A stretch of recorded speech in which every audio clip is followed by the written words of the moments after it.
Siamo davvero alla farsa riguardo la vicenda dei lavori sulla statale 640 e sulla 189 Agrigento-Palermo, lavori che rischiano di nuovo uno stop con un attacco diretto al governo di Roma, le cui promesse sono considerate promesse da marinaio che spingono ad una mobilitazione.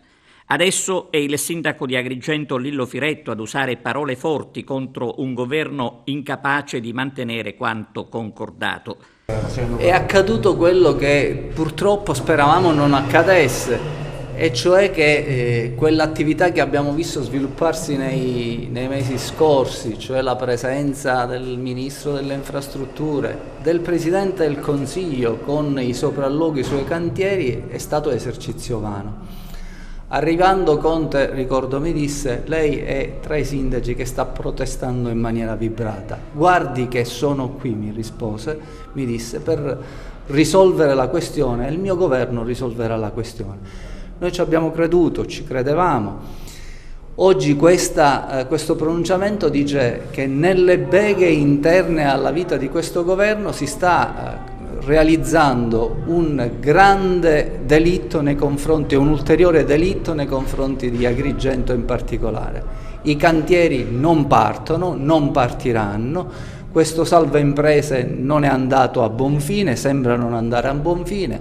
Mi auguro che ci possano essere dei miracoli in questo senso, il governo rinsavisca, la compagine di governo porti a compimento, e questo è il grido che eleveremo, perché evidentemente il territorio non si fermerà qui. Non possiamo continuare a rimanere tagliati fuori dalla 640, attraverso la 640 sul versante orientale e con 189 sul versante occidentale. A tutti quelli che, eletti in questo territorio, al Parlamento nazionale, l'appello mio personale, che credo sia l'appello di una città: smettetela di fare e di continuare a fare opposizione al sindaco sul taglio delle palme oppure su una buca. Smettetela, perché non siete stati eletti per il Consiglio Comunale di Agrigento. Fate il vostro lavoro a Roma, portate i risultati per i quali siete stati eletti parlamentari di questa provincia e di questa città, per portare risultati al territorio, non per raccontarci la storia della città, di quello che non hanno fatto i parlamentari di prima. Raccontateci cosa fate in questo momento per difendere Agrigento.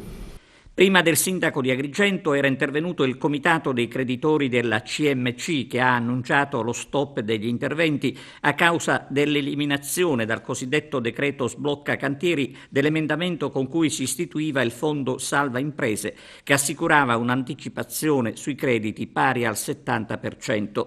A meno di ripensamenti, dicono dal comitato dei creditori, siamo costretti ad avviare le procedure per comunicare alle prefetture, all'ANAS e ai sindacati l'immediato blocco di ogni attività nei cantieri lungo la Agrigento-Caltanissetta e la Palermo-Agrigento.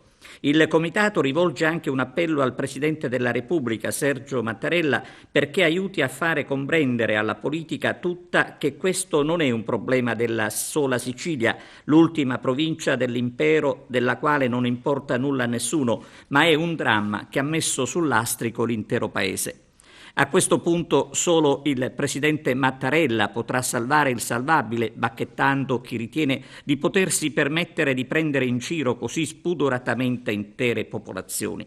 Ben venga allora la mobilitazione auspicata dal sindaco di Agrigento al fine di costringere capo del governo e ministri a sedersi attorno ad un tavolo per stabilire cosa fare nell'immediato, scongiurando ovviamente il blocco dei cantieri e stabilendo delle date certe. Importante, insomma, è finirla con le buffonate.